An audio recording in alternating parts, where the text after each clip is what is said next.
person. Bom, estamos aqui com mais um episódio do Medindo os Bigodes, eu e Yuri Vieira. Deixa eu tirar meu óculos, né? Alexandre Soares Silva. A gente está recebendo hoje o Rodrigo Gugel, crítico literário, professor de literatura e de escrita criativa. E aí, Rodrigo? Muito bem.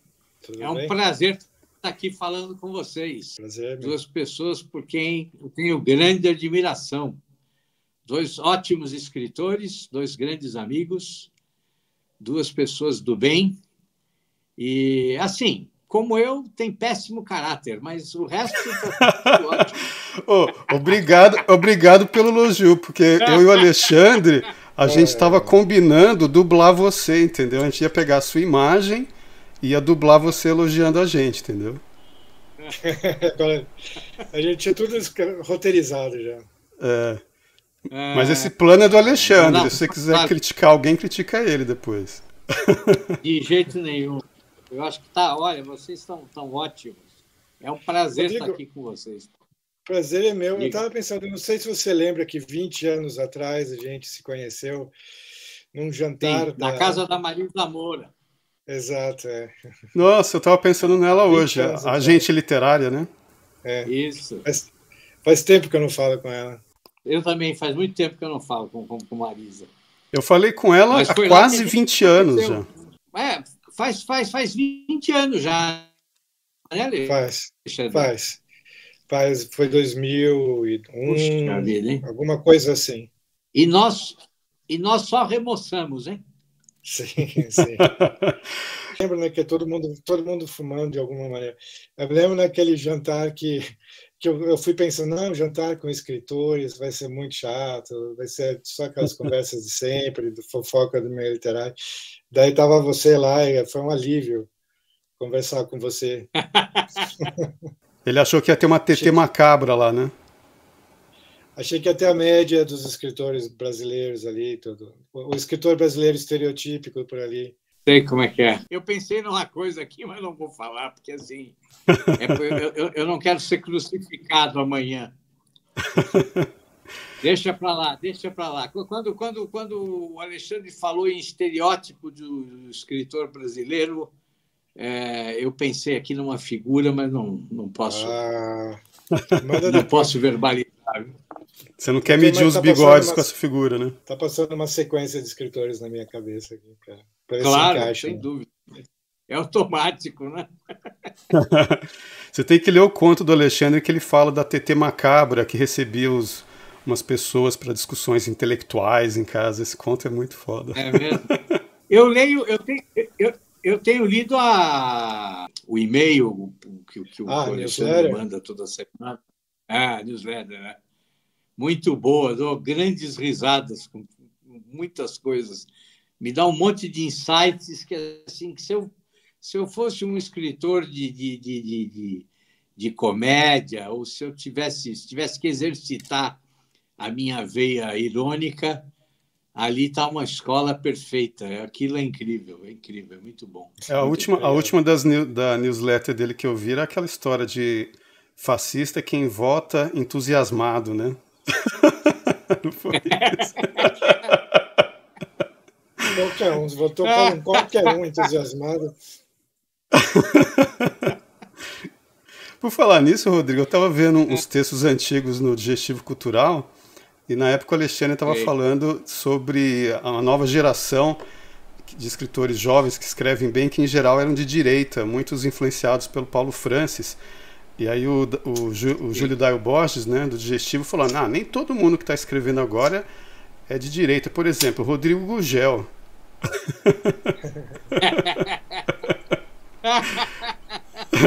O que aconteceu, Rodrigo, naquela época? Em 2002, como é que você era, Rodrigo, em 2002? Em 2002, deixa eu pensar um pouco. Em 2002 acho que ainda trabalhava na CUT Nacional ainda. É mesmo? Na CUT.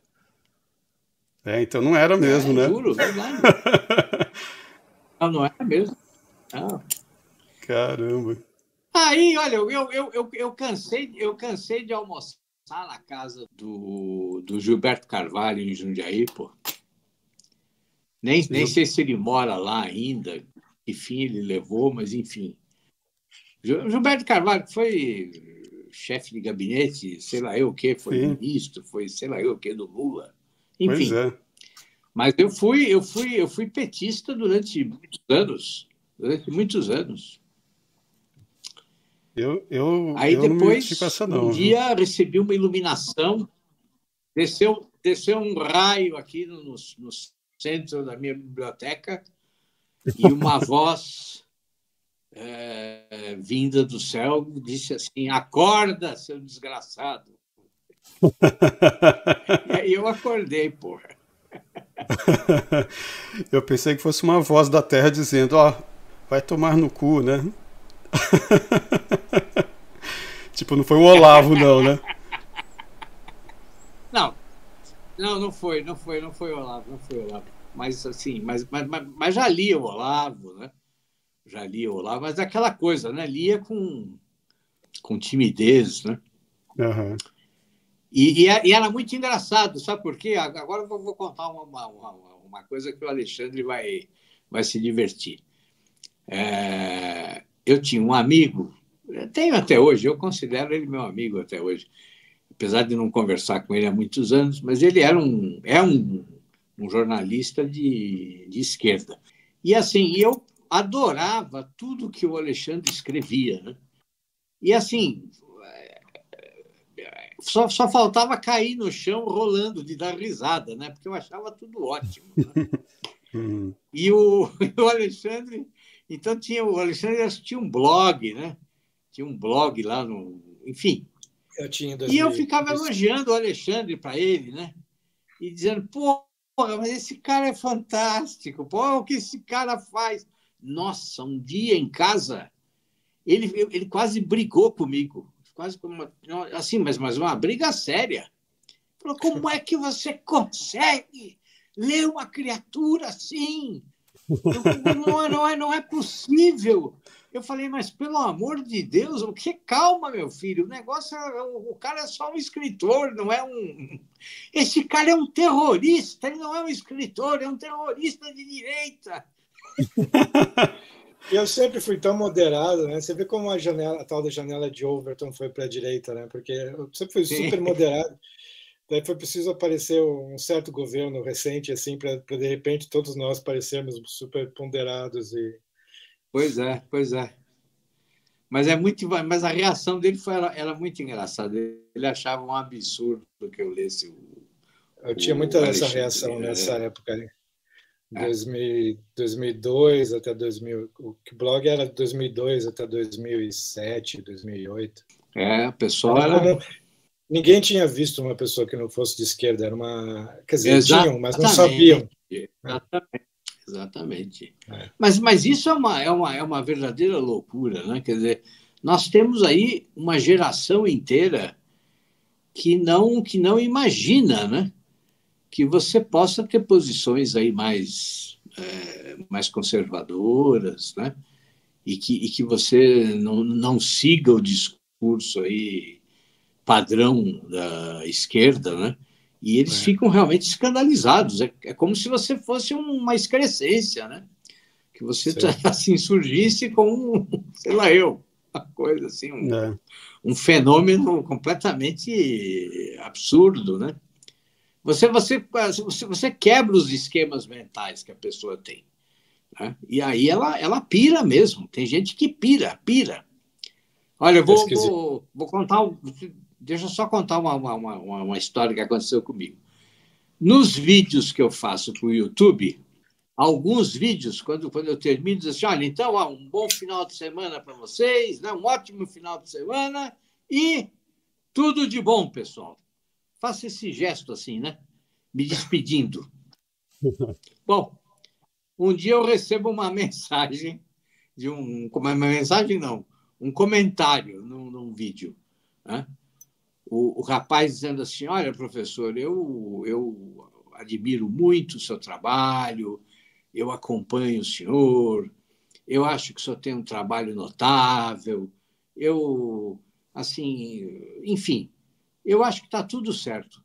A única coisa que me incomoda é que, assim, como eu sou negro, esse seu gesto nazista no final do vídeo Meu Deus. Isso, assim, me incomoda muito. Eu gostaria de pedir que o senhor parasse de fazer esse gesto. Gente, quando eu li aquilo, eu falei, não é possível, não é possível. Mas o cara estava falando com extrema seriedade.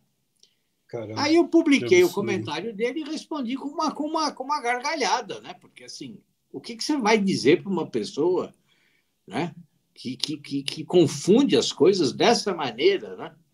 Então, assim, há uma paranoia mesmo, né? Quer dizer, um negócio absurdo, uma coisa louca.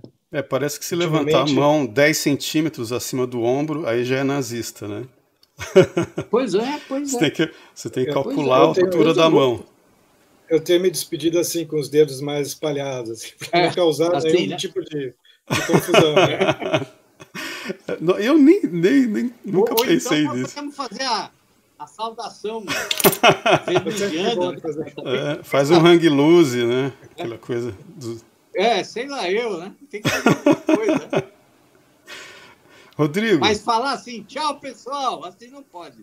Eu tenho que te pedir desculpas por uma coisa, Rodrigo. Pedir publicamente desculpas por ter tratado você como um crítico objeto uma vez. É mesmo? Você falou isso? Eu não falei não. É que quando a gente foi para os Estados Unidos, a gente sentou um do lado do outro, lembra? Lembro.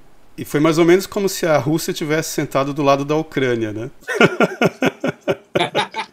E eu acordei usando o Rodrigo como almofada. Eu fiquei muito sem graça, cara. Eu tava todo aconchegado no Rodrigo. A volta foi terrível, né? Porque nós viemos esmagados naquele avião. Foi na volta, né? Na poltrona do meio.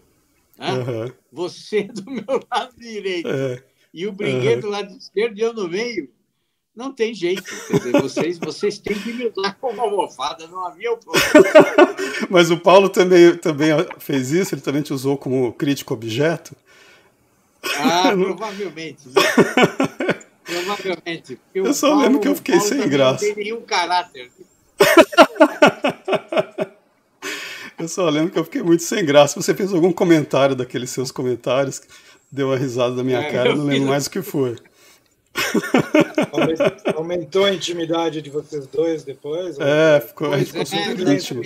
Assim, imagina, uma viagem de 8 horas, esse cara encostado em mim, dormindo no meu ombro, pô. O que as pessoas vão o que qualquer pessoa sã vai imaginar? Me diga.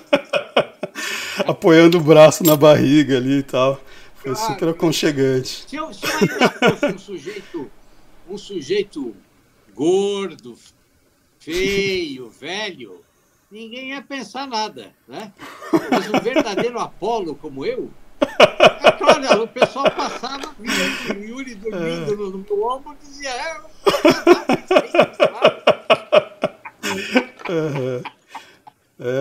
Bom, as desculpas estão pedidas agora. Agora a gente não precisa se preocupar com isso mais. Eu, pelo menos, né?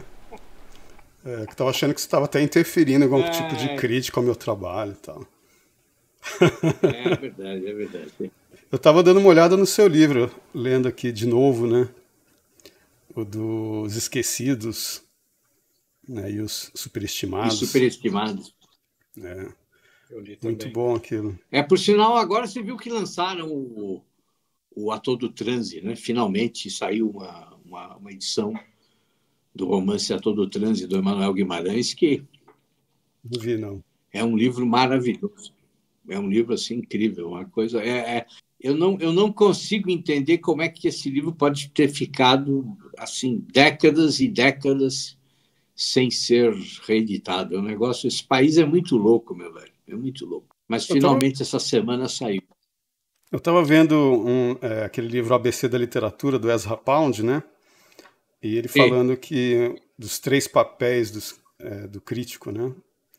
Que um deles é ajudar a melhorar, né, a arte, né, da literatura com a crítica, e o segundo papel seria justamente esse, né? Encontrar os caras bons, ou novos ou esquecidos, e apontar, olha, vocês não estão lendo esses caras, né? Claro. Que é uma coisa que você vem fazendo Falar nisso, tem um cara que eu acho que você gostaria de ler, que é o Ronaldo Brito Roque. Faz muitos anos que eu não converso com ele. Ele escrevia eu tive um blog coletivo, ele escrevia no meu blog. E ele é muito bom, Ronaldo Brito Roque. Tem livros publicados? Tem livros de contos, um romance, um livro infantil também. Ele é muito bom. Eu vou procurar, então. Eu vou procurar. Na opinião de vocês Mas a ideia é essa. A ideia é você resgatar certas coisas, né? Das quais ninguém mais fala, né? Tem uma série de prosadores ótimos que estão aí esquecidos e tem um monte de porcaria que é todo dia lembrado, né? É que eu acho que a gente tem a ideia um pouco ingênua, não sei de onde essa ideia surge, que a justiça sempre é feita, né?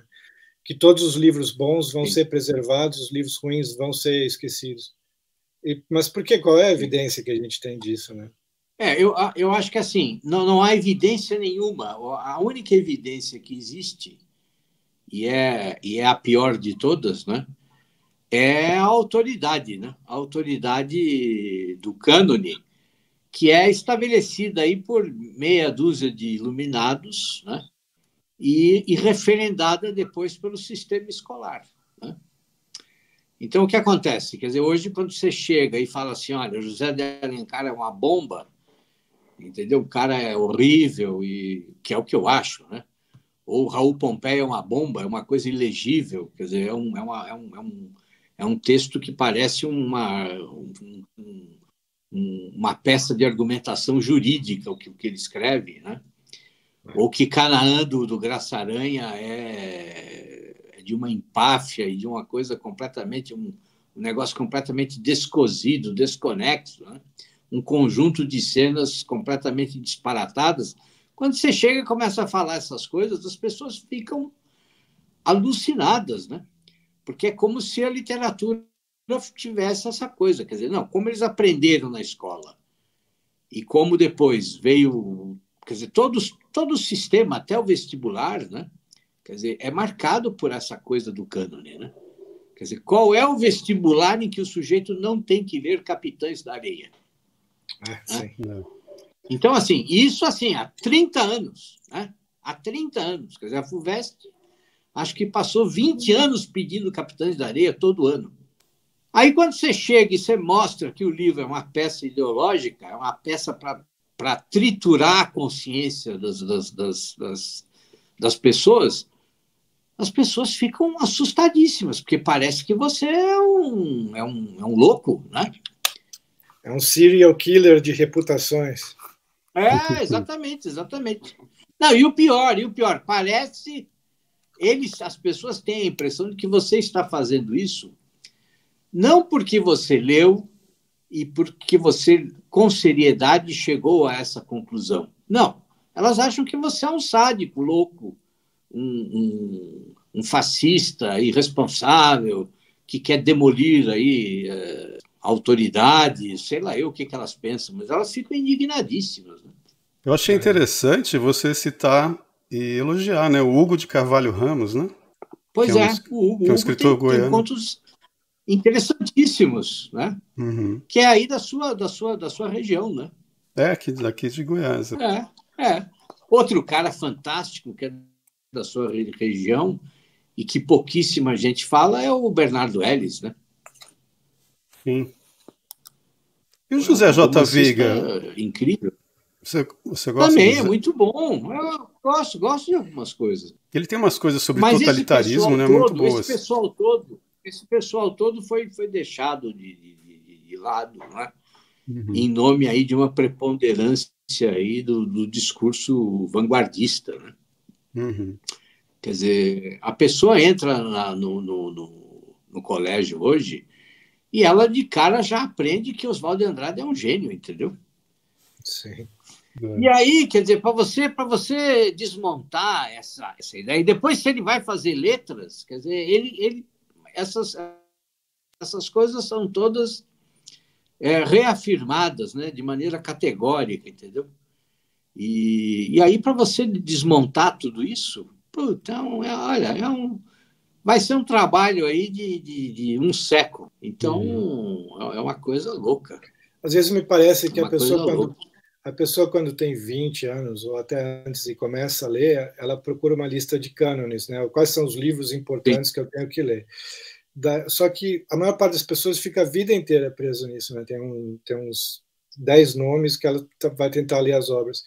E para fazer esse trabalho de pegar autores que foram esquecidos e ver o que você acha que tem valor, é preciso a pessoa chegar numa segunda fase de leitura, né? Que muita gente não chega, porque ainda está preso lendo o que deve ler mesmo, sei lá, Machado de Assis, mas falta a curiosidade de procurar nomes desconhecidos, né? Porque não vai ter a virtude, você não vai poder dizer que leu fulano de tal, isso não vai necessariamente pegar bem para a pessoa. Claro.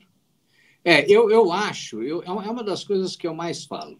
O que falta para os jovens hoje é curiosidade.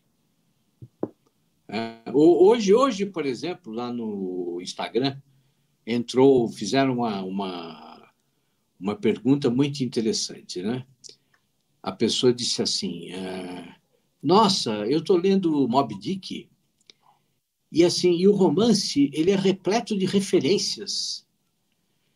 Como é que as pessoas conseguiam ler Moby Dick antes da internet?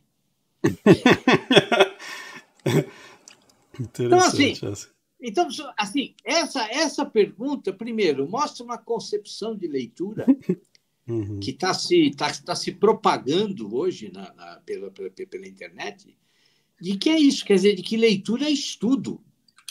Sabe como é que é? Quer dizer, para você compreender Moby Dick, você precisa assim, de uma série de livros de apoio, que é a expressão que eles usam, entendeu?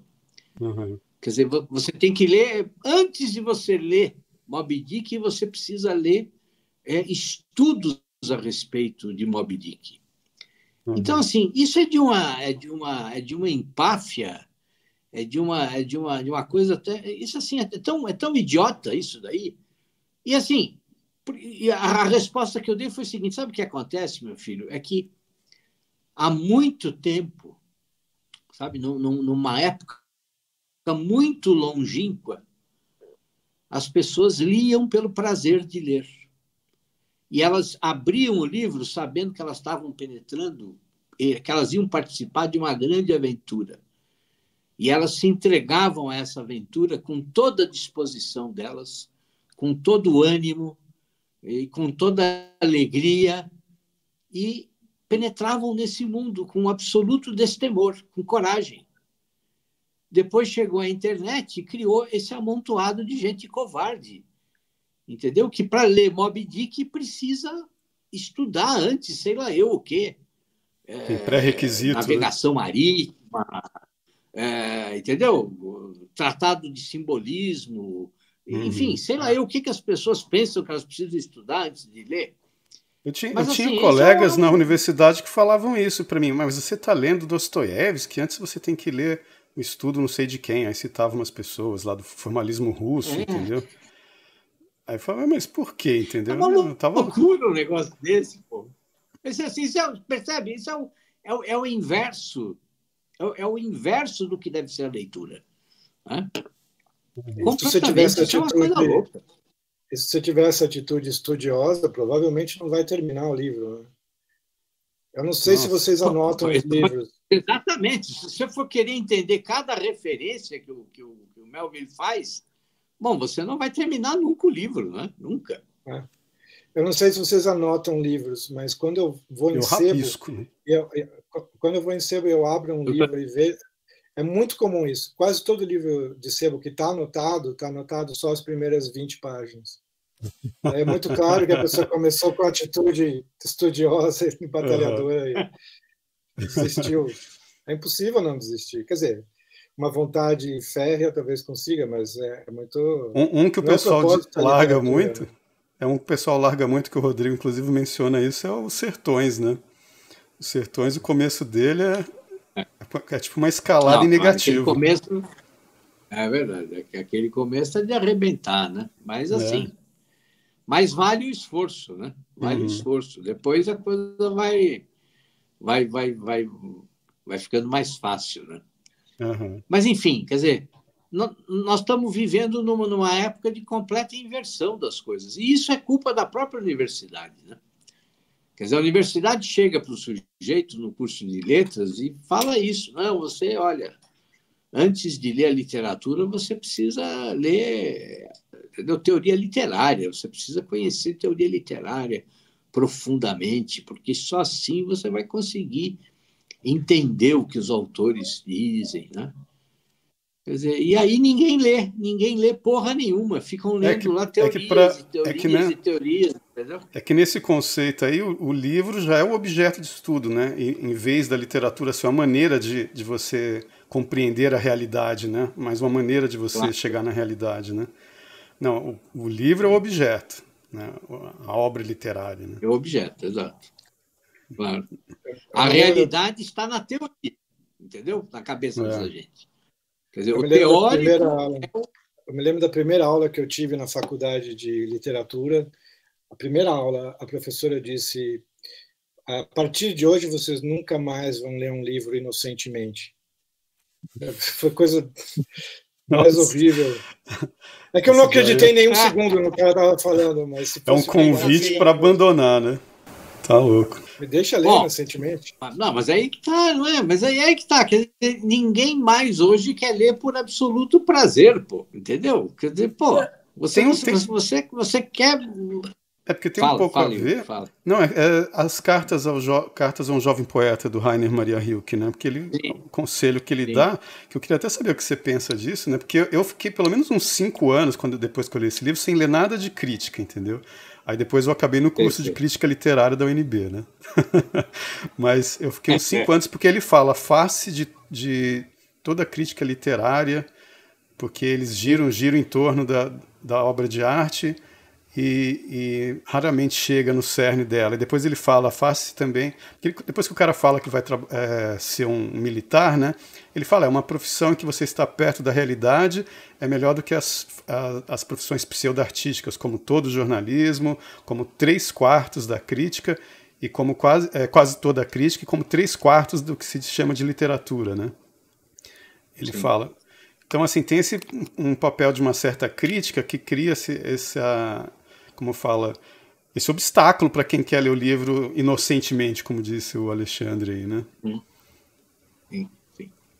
Olha, uma recomendação que eu sempre dou é a seguinte: muita gente vira para mim e diz assim: professor, os livros do senhor são bons guias para a gente ler a literatura brasileira?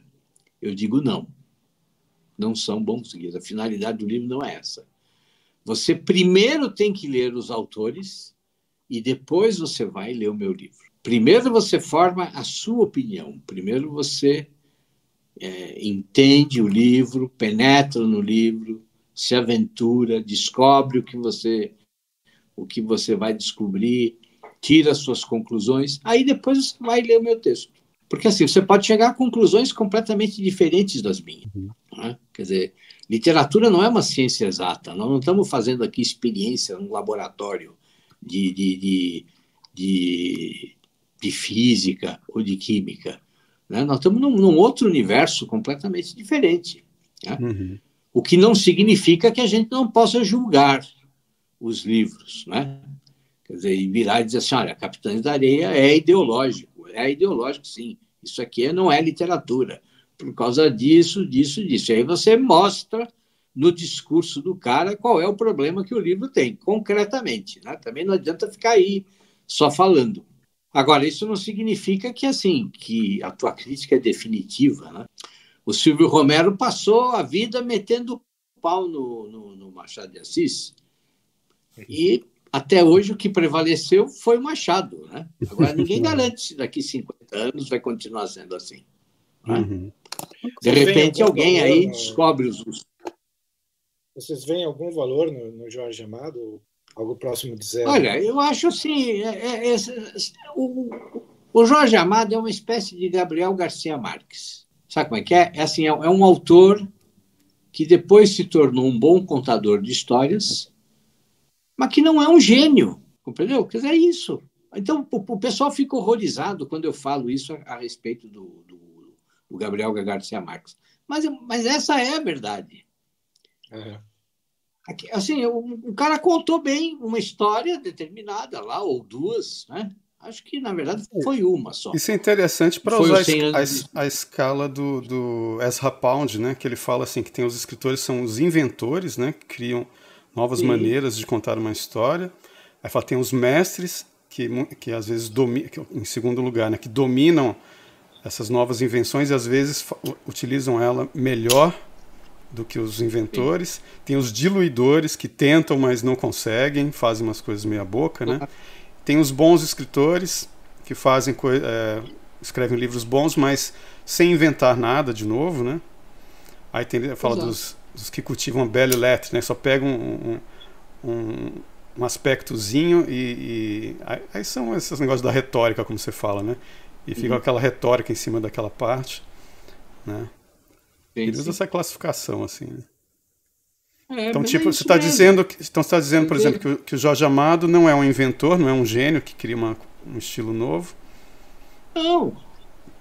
É um cara que encontrou uma fórmula, tá? Ele foi testando, né? Começou seguindo as regras lá do que o stalinismo queria, em termos de literatura, né? Ele, inclusive, escreve por encomenda do partido, né? Aquela obra, como é que é o nome? Não sei o que, do subterrâneo. Enfim, agora não me lembro o nome, mas aquilo foi escrito por encomenda do Partido Comunista. Né? Então, quer dizer, ele começa produzindo assim. Aí depois ele se liberta disso, né?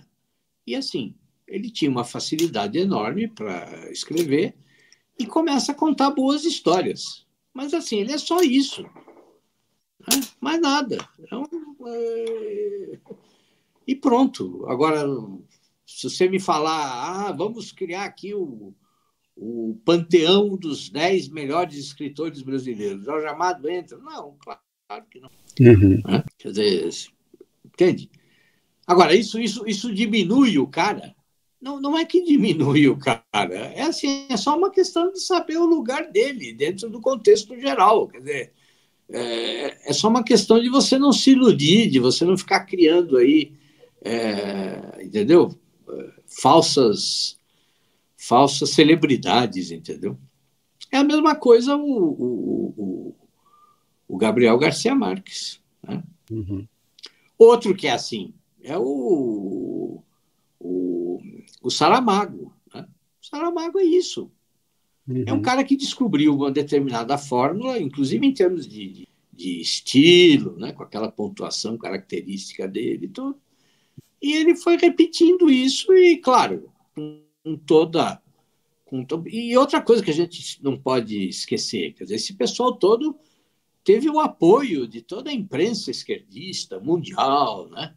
Quer dizer, tem, assim, então, assim, quando são milhões de bajuladores, né, de carteirinha, com carteirinha de partidos de esquerda, repercutindo o nome desses caras e dizendo que eles são gênios, e que eles são maravilhosos, que eles são incríveis. Então, assim, quer dizer, você acaba criando mesmo uma celebridade. Não tem jeito, né? Quer dizer, você tem a imprensa inteira, no mundo inteiro, a favor dos caras. Deve ser muito agradável, né? Deve. Bom, deve, principalmente em termos financeiros, né? Quer dizer... A fábrica de medalhões, né? Exatamente, é isso. O Bruno Tolentino, ele me disse que... É porque eu lembrei disso porque você falou do Saramago. Eu lembro quando eu li, acho que é o Evangelho lá, né? Segundo Jesus Cristo, né? Sim. O amigo que me emprestou, comentei com ele. Parece um maconheiro com memória. Eu falei para ele, como assim?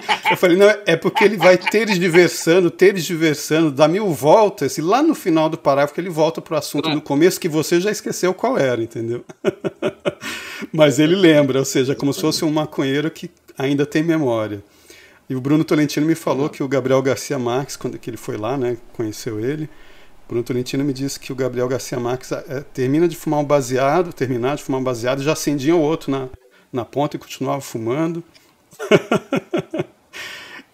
Segundo o Bruno Tolentino, né? Não, e assim, e não bastasse essa gente escrever dessa maneira, né? Dessa maneira tão óbvia, né? Quer dizer, os caras ainda apoiaram ditaduras, né, pô? Entendeu? Quer dizer, puta merda. Né? Sabe o que é você sentar, ter foto do lado de Fidel Castro, pô? Sabe como é que é? Pelo amor de Deus, né, gente? Assim, não dá, né? E não é pelo fato de ser de esquerda, compreendeu? É assim, qualquer escritor que tenha um mínimo de consciência se mantém longe de qualquer poder, se mantém distante do Estado, seja ele comandado por quem for. Quer dizer, o Estado é a coisa mais horrível que pode existir, pelo amor de Deus, porra. Entendeu? Sim. Quer dizer, assim, não é nem uma questão ideológica, não, é anterior, pô. Quer dizer, assim, o bom escritor ele tem que ser anarquista, pô. Nesse sentido, entendeu? Agora, porra, quem de nós aqui confia no Estado, pô? Ora, pelo amor de Deus, pô, o que é isso? Tenha santa paciência, gente. Quer dizer, sabe? É uma coisa absurda. A minha sensação, muitas vezes, lendo Saramago, é que eu gosto do ritmo, mas eu gosto de fato do ritmo dele, mas ele me dá a impressão de não ser uma pessoa muito inteligente. Eu acabo sempre sentindo isso. Falta alguma coisa, e faltam umas lâmpadas da árvore de Natal acenderem ali. Essa imagem foi ótima. Não, assim, esses caras, eles também são muito professorais, né? O Saramago era muito assim, sabe como é que é? Sabe essa gente que fica... Eles têm lições a respeito de tudo. Eles têm conclusões a respeito de tudo, né? Eles opinam a respeito de tudo. Quer dizer, então, assim, a coisa acaba se tornando um negócio... Você diz no próprio trabalho literário ou como pessoa dando depoimentos? Em tudo, como pessoa e no trabalho literário, entendeu? Quer dizer, é como você chegar para um jogador de futebol e falar, e aí, o que o senhor acha a respeito sei lá da escola tomista? Entendeu? E ele fala assim, de fato, o tomismo, segundo o meu vizinho, é uma decadência da filosofia. Eu escutei o meu vizinho dizendo outro dia que o tomismo é um verdadeiro absurdo, entendeu? E aí a imprensa põe lá em letras garrafais, né? Zezinho da Canela Dourada disse que o tomismo está ultrapassado. E isso se repercute, compreendeu? Como se o cara fosse um especialista. Mas como ele... Quer dizer, e a mídia exalta, a mídia vive dessas coisas. Né? A mídia precisa dessas coisas. Né? É o quê? Como sábio, exatamente. O escritor como sábio, né? Essa coisa de você... Imagine se alguém ia chegar para o Shakespeare, tá?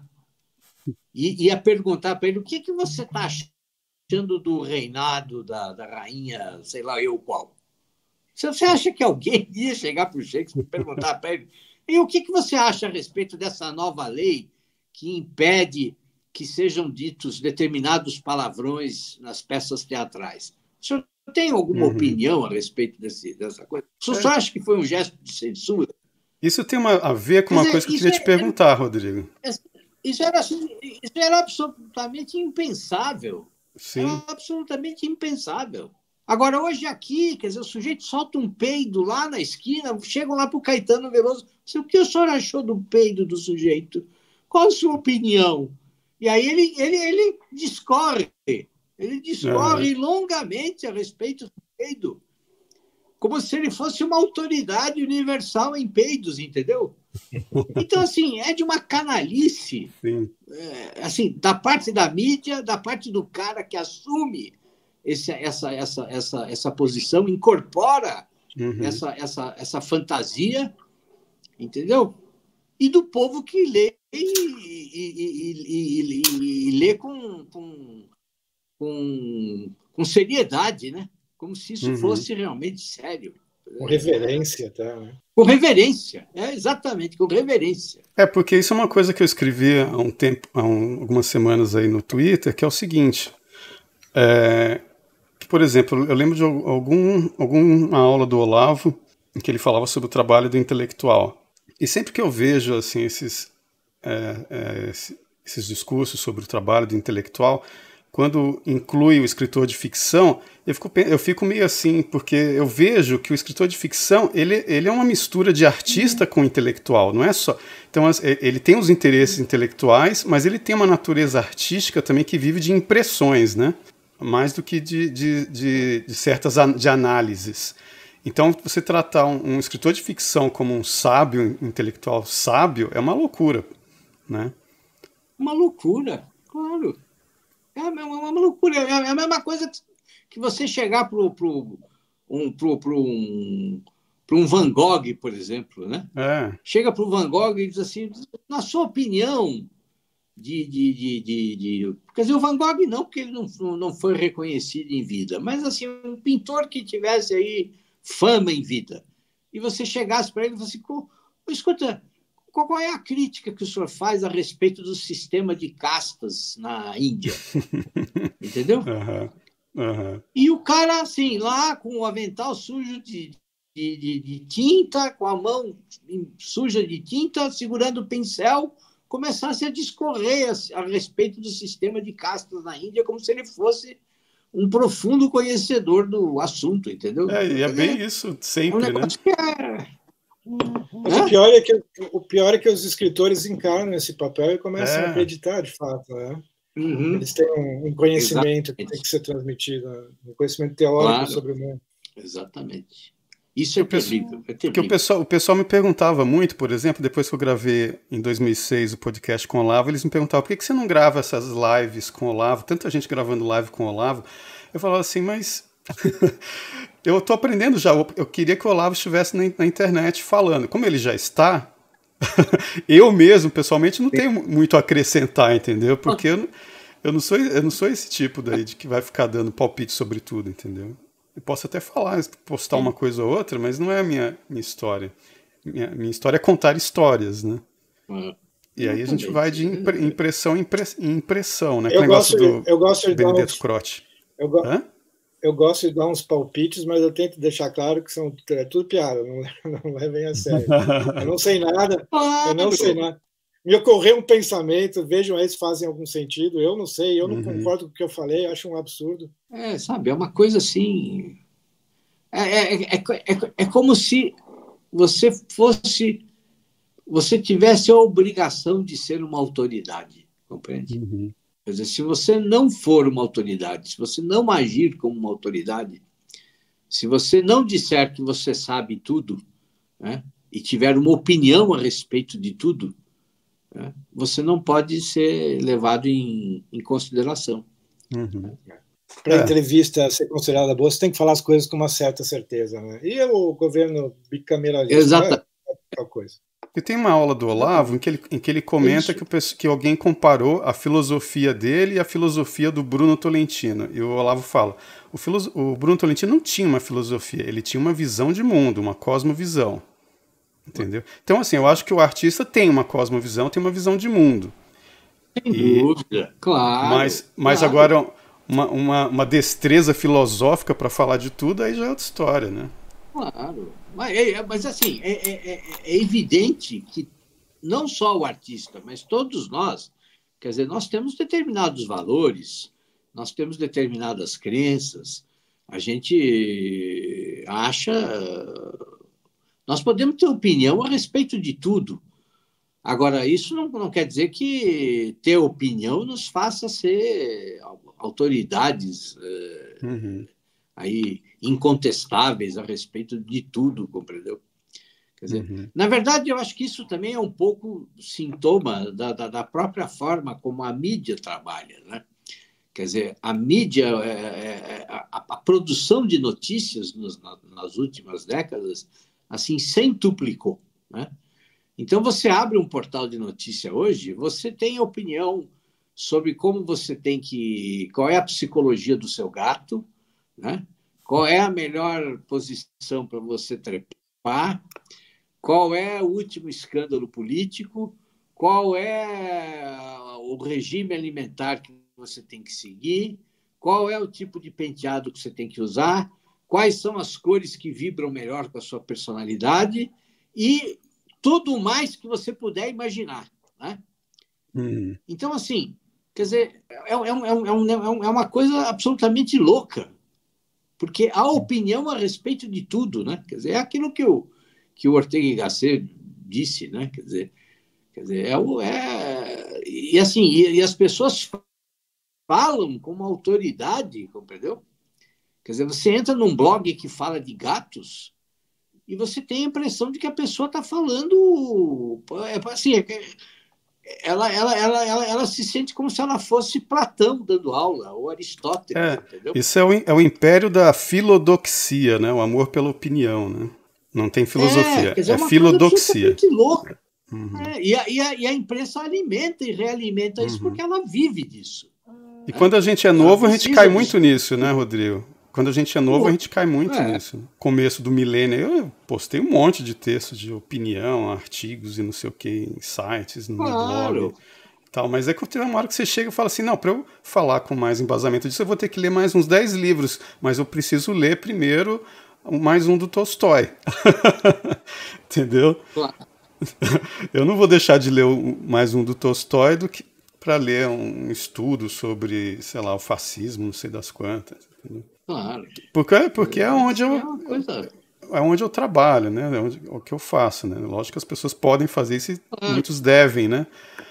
Mas não é a minha praia. Eu confesso que quando eu ouço falar de um escritor novo, eu tenho medo de entrar no perfil dele e ficar vendo as opiniões dele sobre tudo, porque quase todas as pessoas da área, quase todos os escritores ou pessoas que têm blogs sobre arte ou sobre filmes, todas essas pessoas, de modo geral, elas têm as mesmas opiniões sobre tudo, né? Você já antevê o que vai ser.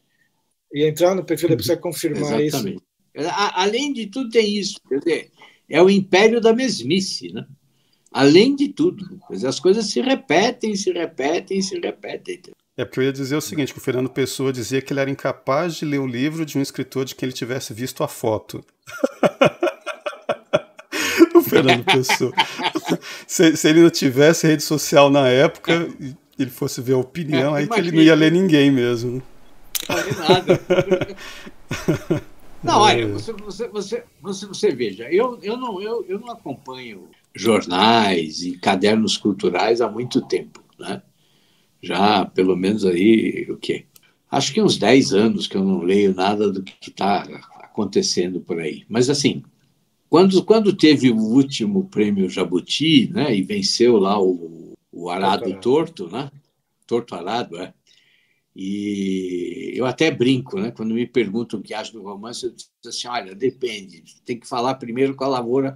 Se for para trabalhar numa lavoura arcaica, o arado torto serve. Agora, do contrário, não vai funcionar. Mas, assim criou-se uma unanimidade em torno desse livro, né? Que é uma coisa muito, muito estranha, né? Mas, assim, eu juro, quer dizer, eu não ia me dar o trabalho de ler o livro como não me dei. Quer dizer, não faço nem ideia do que trata o livro. Mas aí eu vi a observação que o Alexandre fez a respeito do livro, aí eu entendi por que o livro estava tão elogiado, né? Quer dizer, é exatamente isso, quer dizer, essa unanimidade que existe na imprensa, né? Quer dizer, quando o Alexandre falou, olha, este é o mais soviético de todos os romances brasileiros, eu falei, bom, está explicado.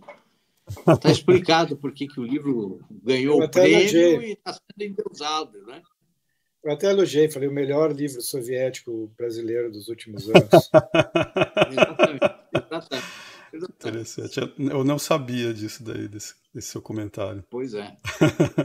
É porque é cheio daqueles discursos de lavradores cheios de dignidade, como teria algum russo em cima de um trator fazendo um discurso para os camaradas no romance soviético, sabe? É horrível. É como aquilo que o Monteiro Lobato, citado pelo Rodrigo, fala lá, né? Que ele fala que quando ele fez o Jacatatu, ele não fez um daqueles índios que por dentro são romanos, né? E por fora estão cheios de penas. Claro. É uma loucura, né, meu? Mas tem alguém, tem alguém na literatura mais recente que vocês acham interessante?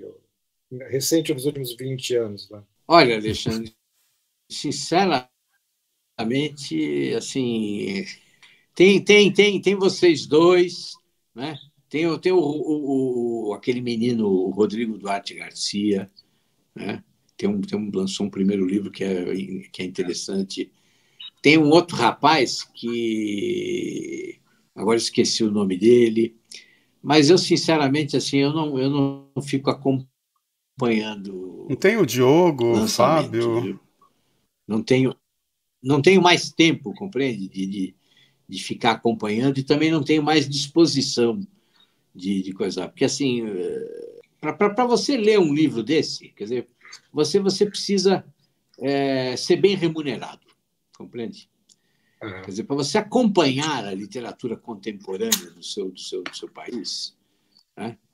Quer dizer, pelo menos no caso nosso aqui, quer dizer, o crítico precisava ser bem remunerado, entende? Agora, você tem que ler um livro de 300 páginas, de 200 páginas, né? E depois você tem que escrever lá uma lauda e meia, né? E você tem que fazer uma avaliação séria, né? Para ganhar 300, 400 reais. Assim, isso é uma verdadeira... É um negócio que você só faz assim, sabe? Se você estiver passando fome. Do contrário... Isso eu queria conversar com você, Rodrigo, essa coisa digamos, do mercado no Brasil, porque, por exemplo, vocês estavam falando da Marisa Moura, agente literária. Quando eu fui lá, uns 20 anos atrás, ela disse que ia me representar e tal, aí umas semanas depois ela disse que separou do sócio, dispensou os assistentes lá e que ela só ia ficar com os escritores que ela já tem. De lá para cá, eu nunca mais achei nenhum agente literário, nem pedindo no semáforo, entendeu? Tipo, vocês têm um agente literário para me arranjar? Ninguém tem, entendeu? Então, no Brasil, só jogador de futebol e cantor sertanejo que tem empresário, né? Então, não existe agente literário. E editor que fique no seu pé também não tem. Você publica os livros, mas não tem um editor que fica lá assim, e aí, quando é que você vai lançar mais um? Você pode lançar mais um daqui 3 meses? Que tal você escrever sobre não sei o quê? É uma coisa que não rola, assim, que eu não vejo, entendeu? Mas, assim, em termos de mercado editorial, né? Quer dizer, a verdade é uma só, quer dizer, nós não temos mercado. Não há mercado. Quer dizer, a coisa é tão fraca. E não há mercado por quê? Porque não há leitores. Tá? Tem uma crônica do Bilac, que agora não me lembro o nome, mas que é muito engraçada, que ele comemora o fato do Brasil ser um país assim, repleto de escritores. Uhum. E, assim, em momento nenhum ele fala da falta de leitores. Quer dizer, não existir leitores é uma coisa assim, absolutamente normal. Só o Monteiro Lobato começou a mudar um pouco isso, né? Assim, tentou mudar um pouco, né? Mas a verdade é essa, quer dizer, nós continuamos ainda num sistema em que os leitores, os escritores leem os escritores. Uhum. Entendeu? E ninguém paga ninguém. Ninguém paga ninguém. Quer dizer, você chega nos Estados Unidos, hoje nos Estados Unidos deve ter aí, no mínimo, umas 300 revistas literárias que pagam seus colaboradores. Aqui, meu filho, quer dizer assim, fora os grandes jornais, entendeu? Quer dizer, assim, eu sou franco, eu escrevi, acho que quase 20 anos para o Rascunho e nunca ganhei um tostão. Uhum. Entendeu? Assim, foi uma experiência ótima, excelente. Tornou meu trabalho conhecido, me permitiu produzir mais, escrever meus livros.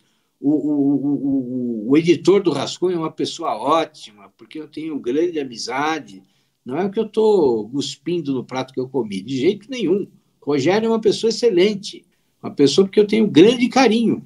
Mas, assim, se eu não tivesse me disposto, entendeu? Graças à insistência da minha esposa, né, a escrever durante quase 14, 15, 16 anos, todos os meses, né, sem ganhar um único tostão, a coisa simplesmente não teria acontecido. Uhum. Por quê? Porque a verdade é essa, quer dizer, o nosso sistema literário, ele é uma coisa falsa. Sabe uma coisa, Rodrigo, que eu não sei se você sabe? Eu gravei um vídeo sobre isso, que é o seguinte, que teve, né, em 2010, por exemplo, o pessoal dizia que o e-book ia ser uma grande revolução, entendeu? Como é a MP3 para música, como são esses sites tipo Spotify, entendeu? Esses aplicativos, né? Para livro. Mas aí as 5 grandes editoras americanas fizeram um cartel e decidiram que iam cobrar o mesmo preço pelo e-book ou até mais caro, entendeu? Isso lá nos Estados Unidos. Isso para ameaçar a Amazon, porque a Amazon começou a vender o e-book baratinho e eles ficaram com medo de quebrar, fizeram esse cartel e esse acordo que tinha que mandar o preço do e-book para cima e obrigar todos os outros a subir também, inclusive a Amazon. Hoje na Amazon, só quem é autopublicado pode botar um preço baixo. E você vai ver os meus livros, por exemplo, pela editora Record, pelo José Olímpio, inclusive a Vida Editorial não, porque eu mesmo mantive o meu e-book, mas esses outros dois, o e-book sempre é mais caro que o livro, entendeu? Sendo que se fosse um preço, por exemplo, R$5, você venderia muito mais, entendeu? Se você vê, por exemplo, tem um site aí, que eu esqueci agora o nome, que eu tenho também lá, que eu publico lá de vez em quando, que é só para escritores, né, e leitores, né? Nossa, eu esqueci o nome agora, mas enfim, tem umas autoras lá que elas vendem muito, mas são esses livros, esses romances, água com açúcar e tal, em geral, ou que tem sexo, eróticos, blá blá blá, mas elas vendem, elas se autopublicam na Amazon e vendem muito. Em português. Em português ou em inglês? Em português. Elas vendem muito, muito mesmo, mas nesse esquema de autopublicação. Mas quando as editoras põem seu livro, elas jogam o preço para cima e falam, não, porque teve o mesmo trabalho. Não tem o mesmo trabalho. Eu já fiz e-book para mim, para outras pessoas, entendeu? Você joga o texto no programa e pronto. Não tem distribuição, não tem impressão, não tem gráfica, entendeu? Não tem transporte. Não tem nada disso, entendeu? Mas eles querem manter a venda de livro impresso, joga o preço lá para as alturas, entendeu? Então, assim, uma coisa que podia estar igual música, igual no Spotify, porque você vê nesse site... Nossa, eu tenho que lembrar o nome do site, caramba. Depois você coloca na descrição do vídeo. Isso. Vou botar escrito aqui por cima.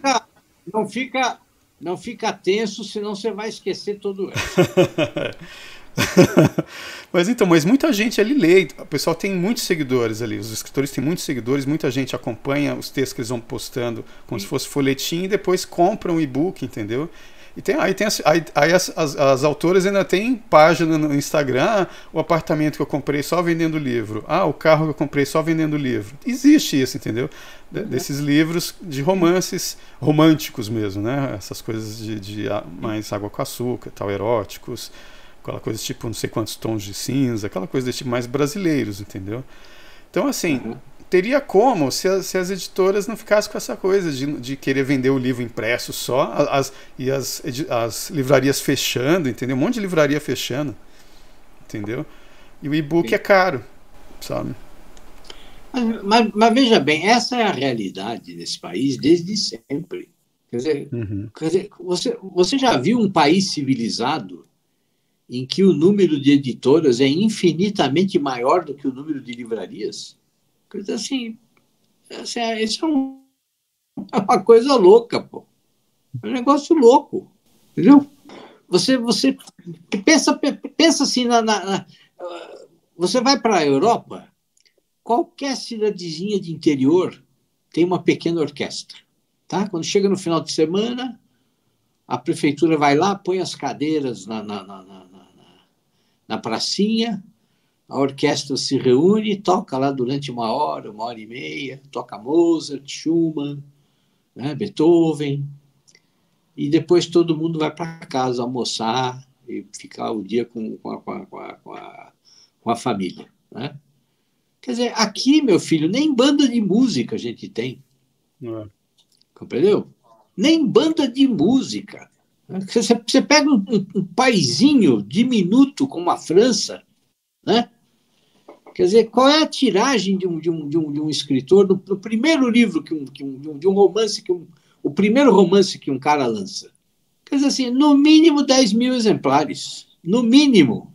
E se esse cara ganhar um prêmio literário, pô, a tiragem sobe para 100 mil. Entendeu? Agora, aqui, se você lança um cara com 2.000 exemplares, assim, até você vender esses 2.000 exemplares, pô. Bom, vocês sabem disso, né? Eu não estou contando nenhuma novidade, né? Eu acho engraçado que você viaja e vai, sei lá, para os Estados Unidos e vai para a piscina do seu hotel, né? Daí você vê todo mundo na beira da piscina com um livro aberto. E, geralmente, não sei por que motivos, o americano gosta de livro grosso, né? Eles estão sempre lá com um livro grosso. E no Brasil, não, é absolutamente ninguém. E no metrô, no Brasil, você vê pessoas com livros, algumas, poucas, né? Mas geralmente é um livro espírita ou alguma coisa para estudar para concurso. Você tem que ver o que a pessoa está lendo, mas Exatamente. Por falar em livro grosso de americano, Rodrigo, o que você acha do Thomas Pynchon? Olha, tipo, o Arco-Íris da Gravidade. Ali, olha, eu li, sinceramente, eu nem me lembro o que eu li, viu? Eu li o Leilão do Lote 49, é igualzinho, eu não lembro o que eu li mais no Leilão do Lote 49, mas eu não tive paciência para ler esse outro aí. Então. Não se preocupe, assim. Não se angustie com isso. Tem um monte de livro. Tem um monte de livro que eu lembro mais onde eu estava sentado, o que estava acontecendo à minha volta, do que do livro em si. É foda isso. Meu Deus do céu. Mas o negócio sobre o mercado, eu me lembro que antes da pandemia, pelo menos, tinha um monte de escritores, e agora eu falo como uma pessoa meio ressentida por não fazer parte desse grupinho, mas havia um monte de escritores que sobreviviam à base de palestras e Instituto Isso e Aquilo, Instituto Moreira Salles, e um recomendava o outro, e um puxava o outro para dar palestra não sei aonde, viajar para não sei aonde, dar palestra, e mais ou menos conseguiam se sustentar assim. Né? Com a pandemia, acho que isso acabou. Mas, ao mesmo tempo, tem um lado ruim nisso ter acabado, talvez, mas, ao mesmo tempo, para a cultura em si, não sei se fez muita falta, dada a qualidade desses escritores que viviam se elogiando e fazendo palestras e tal. Mas eu confesso que tenho um certo sentimento que teria sido agradável ser convidado para uma palestra, eventualmente. Um desses eventos eu só participei daquele que eu te falei na Casa Mário de Andrade, a convite lá do pessoal do Digestivo Cultural, né? E isso foi o quê? Em 2008. De lá para cá. Ainda mais quando você, assim, essa coisa. Muita gente que organiza essas coisas é de esquerda, né? Por exemplo, eu lancei um livro sobre a Hilda Hilst, né? O Exorcista na Casa do Sol. Teve a Flip lá em Paraty sobre a Hilda Hilst. E chamaram algum escritor para falar sobre a Hilda Hilst? Não, então chamaram a Fernanda Montenegro, chamaram não sei quem. Aí quando eu falei para o pessoal da editora que eu ia lá, aí me falaram que era melhor não, porque a gente podia ser processado. Não sei nem por quê, entendeu? Aí eu fiquei assim, caramba, né? Eu morei com a Hilda Hilst, eu era amigo dela, fui amigo dela durante uns 7 anos, morei com ela 2 anos, escrevi um livro sobre ela e não posso ir na Flip falar sobre a Hilda porque eu posso ser processado. Pois é. Imagina. Você sabe o nome disso, né? Diga. Isso se chama Brasil, meu caro. Imagina. Brasil. O que menos interessa é o cara que conhece a Hilda Hilst. O que menos interessa é o cara que leu tudo, que conviveu com a mulher, que conhece a mulher, que sabe como ela produzia, que, enfim, que teve uma experiência real com isso. Nada disso interessa. Uhum. O que interessa é o show. É isso que interessa. É assim que a coisa funciona. Eu sei que foi muito estranho isso, entendeu? Mas o que eu fiz, né? Qual foi o meu crime? Claro que o seu crime foi acreditar que o livro tinha alguma importância, entendeu? E o tanto que você ouve, chega algum esquerdista, né? Eu tenho muitos conhecidos esquerdistas, que eu trabalhei muito tempo com cinema, né, audiovisual, então tem uns conhecidos, assim, né? Então, muita gente chegava para mim assim, mas como que logo você morou com a Hilda Hilst, entendeu? Como se fosse um... Sempre quando eu fui para lá, eu nem pensava nessas coisas de política, entendeu? Eu fui descobrir o Olavo lá na casa dela mesmo, entendeu? Tanta gente que podia ter morado com a Hilda Hilst, e logo você, Yuri, você... Não, esse é o seu pecado. E o pessoal ainda fala assim, né? Você, com esse astrólogo, não sei o quê. A Hilda Hilst conheceu o Olavo justamente por ele ser astrólogo, que ela adorava astrologia. Entendeu? Gente, olha, eu vou dizer uma coisa para você. Esse país aqui é uma loucura. Isso aqui... A gente não pode levar isso aqui a sério, porque senão você enlouquece. E sua experiência como professor de escrita criativa, Rodrigo? Como você se sente dando essas aulas? Olha, é excelente. É excelente. Porque, assim, tem um monte de gente aí que entende como a coisa funciona, está escrevendo, entendeu? E não tem pressa, e sabe o que é criar literatura, e, enfim, e se dedica com disciplina. Então, assim, é ótimo, é ótimo. Você já deve estar de olho em alguns, né? Você já deve estar de olho em alguns esperando para ver o que acontece. Não, inclusive tem vários aí que estão com livros aí engatilhados já, né? Fora aqueles que, assim, eu tenho um aluno que está escrevendo um romance, que vai ser uma trilogia, né? Ele está escrevendo romance há 8 anos, entendeu? Quer dizer, sem nenhuma pressa, né?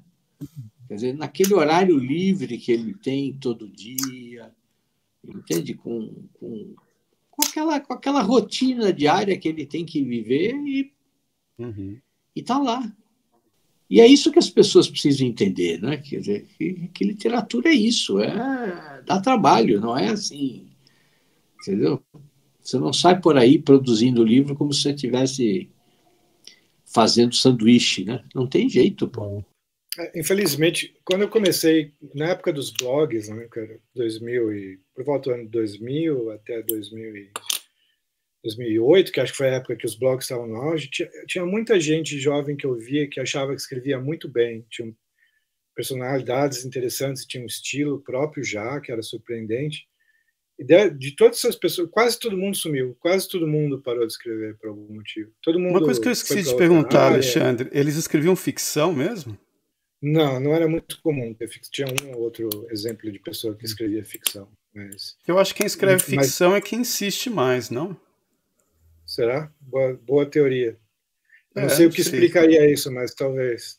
Eu também conheci muita gente que escrevia bem pra caramba, mas não escrevia ficção, né? Porque mas é que muito pouca gente escrevia ficção naquela época, eu acho. É que, assim, na verdade, né, escrever ficção é bem difícil, né? Vocês sabem disso, vocês dois escrevem ficção.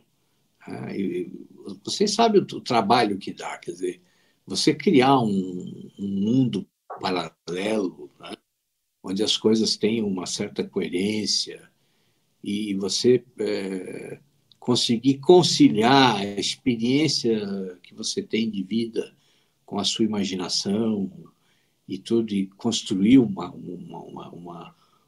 narrativa que convença, né? Quer dizer, a coisa não é simples, não é uma coisa que qualquer um faz, de jeito nenhum. A dificuldade é essa, que tem um elemento vaidoso na motivação para escrever, que é impossível se livrar desse elemento de vaidade, pelo menos se livrar completamente. E quando você escreve e não tem reação nenhuma, que é o que acontece no Brasil, de modo geral, né? A pessoa se desanima e acaba parando de escrever. Né? Exatamente. O Mencken, que disse que a motivação dos escritores que ele conhecia, da maior parte dos escritores, não era a verdade, nem a beleza, nem nada. A motivação era ficar girando pela sala como um morcego, guinchando e chamando a atenção para si mesmo. Pois é, aí você chega e você publica num lugar onde ninguém lê, né? Quer dizer, como é que faz, né? Quer dizer, só uma coisa, lembrei o nome do site, hein? Posso falar antes que eu esqueça? É o Wattpad. Melhor, né? É o Wattpad, né? O site. Wattpad.com. W-A-T-P-A-D, Wattpad.com, onde esse pessoal publica muitos textos e tem muitos leitores lá para ler ficção, né? Desculpa, Rodrigo, pode continuar. Que legal. Mas é aberto para todo mundo? É aberto. Tem algumas coisas que você pode colocar e cobrar para a pessoa ler. Muita gente coloca, por exemplo, 10 capítulos de graça e o resto cobrando, entendeu? Tem umas coisas eu vou assim. dar uma espiada, pô. Quem sabe não tem pessoas aí interessantes. Porque tem uns best-sellers, assim, entre aspas, né? Uns mais lidos, a gente que com 50 mil seguidores, entendeu? De leitores, a gente que vai lá para ler mesmo. Que bom. Olha que ótimo. Dá vontade que esse movimento cresça, até porque com mais quantidade de gente escrevendo, pode ser que surja algum talento mais sólido, dúvida. Né? O garimpeiro é o Rodrigo aí, ó. Não, mas assim, o Alexandre falou uma coisa importante, quer dizer, nós precisamos disso, quer dizer, a internet tem essa coisa muito positiva, quer dizer, ela permite que todo mundo escreva, né? Quer dizer, isso deveria ser um incentivo para as pessoas, né? As próprias redes sociais e tudo, quer dizer, você pode publicar crônicas ali, você pode, entendeu? Você pode produzir ficção diariamente ali, você pode... porque muitos começam, Rodrigo, com aquela tal de fanfiction, né? O pessoal gosta de algum tipo de livro, algum gênero, e quer escrever com os mesmos personagens, às vezes que algum grande autor já famoso fez, e o pessoal mais novo começa a escrever fanfiction. Esse Wattpad começou meio assim, entendeu? Aí o pessoal começa a se afastar da primeira influência de fanfiction deles e começa a fazer coisas próprias, né? Então tem vários gêneros. Mas ali. É assim, mas o caminho do escritor é esse, quer dizer, ele começa imitando.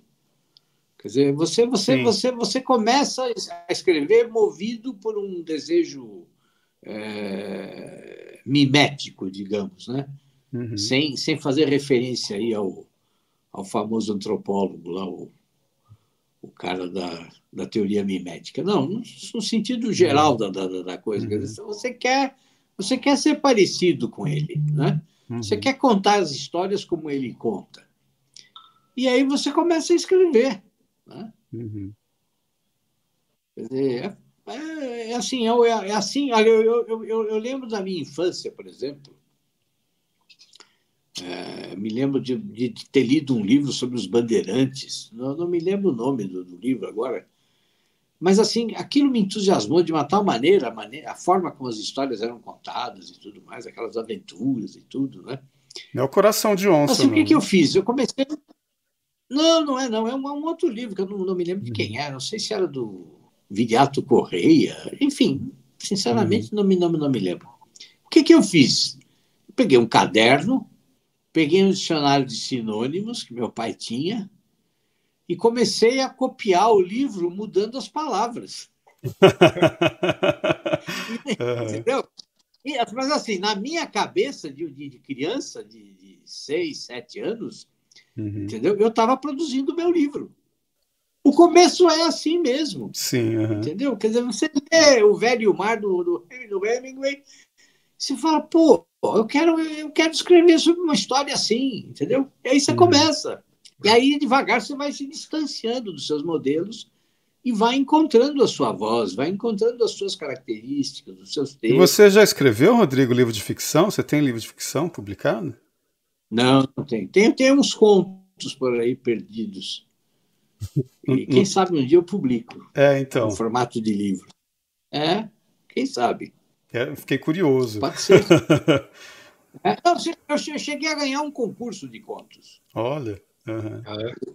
O jornal O Estado de São Paulo fez lá um concurso quando completou não sei quantos anos de idade lá, o jornal, e você podia escrever um pequeno conto e depois eles iam escolher os 10 melhores e os 10 melhores iam ser publicados num encarte, né?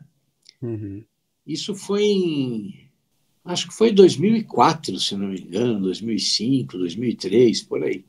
E eu mandei um conto lá e fiquei entre os 10. Não é incrível? Até eu me surpreendo. Porque deve ser complicado, né? Para quem é crítico, você deve se policiar muito, não? Eu imagino um crítico escrevendo ficção. Não, você sabe que agora todos sábado no Instagram, eu estou publicando uma crônica, né? Uhum. E é quase como se fosse um microconto lá. Tem sempre uma historinha, tem sempre alguma coisa assim. Uhum. E, é claro, a gente tenta caprichar, não é? Para não fazer nenhuma, né? Nenhuma bobagem. Mas a recepção das pessoas é ótima. Eu não tenho nenhum receio não, de me meter a escrever ficção, não tenho. Uhum.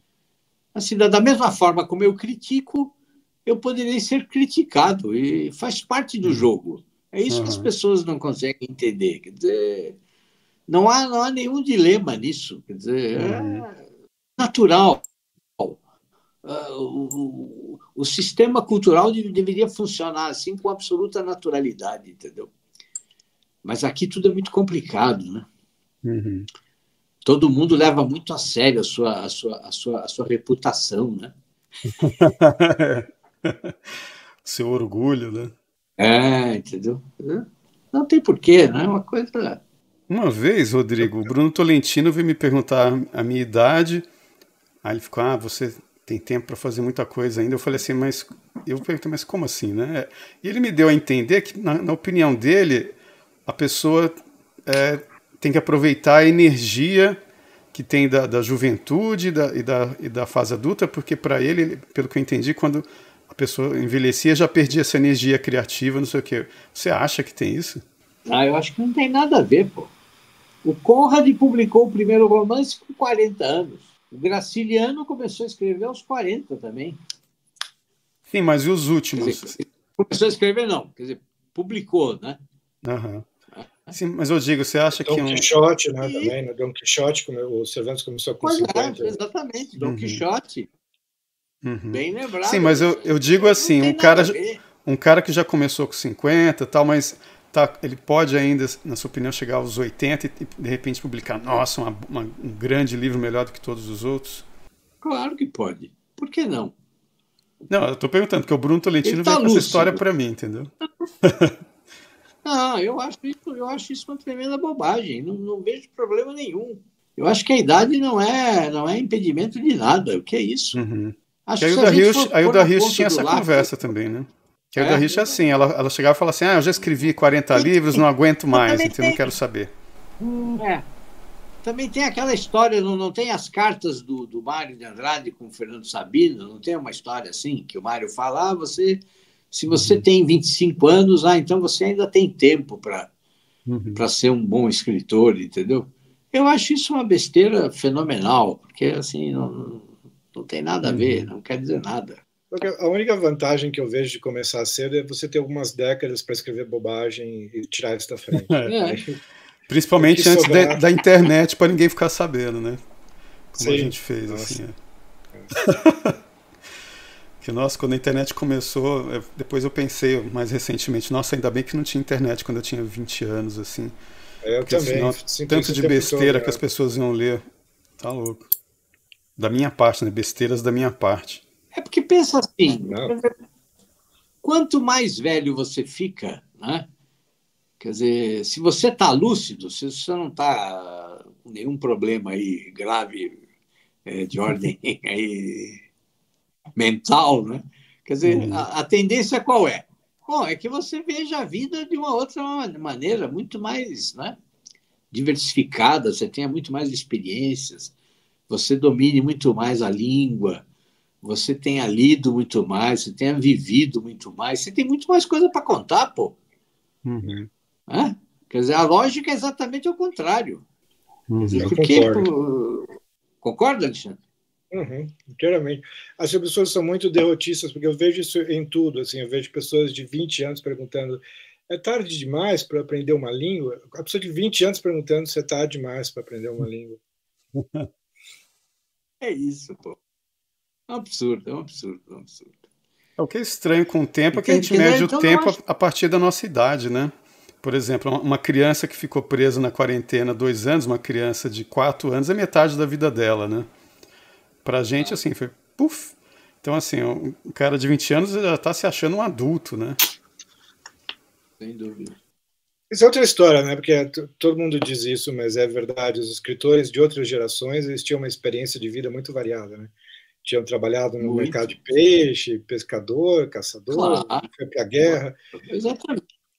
E hoje em dia todo mundo, a experiência foi para a escola, foi para a faculdade e arranjou um emprego, ou foi trabalhar direto em jornalismo ou literatura.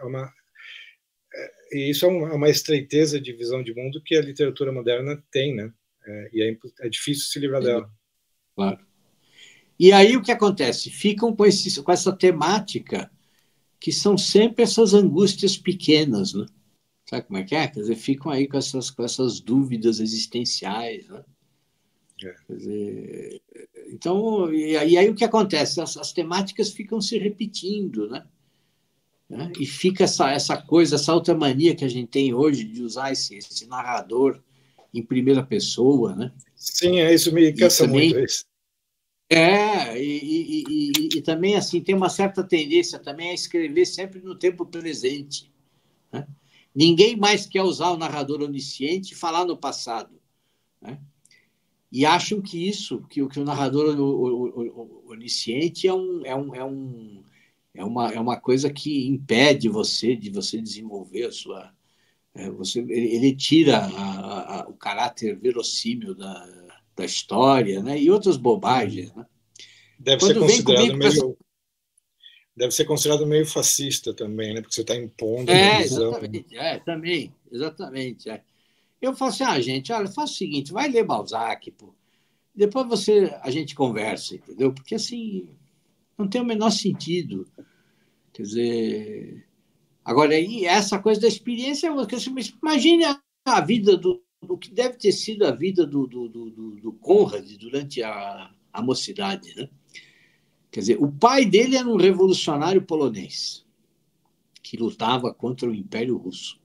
Aí acontece todo um problema lá, até suspeita de que ele tivesse participado de um crime ou qualquer coisa assim. Tem uma época cinzenta na vida do Conrad, né? Aí ele foge, sai da Polônia, vai viver lá com um parente, não sei onde, depois ingressa na Marinha Mercante Inglesa.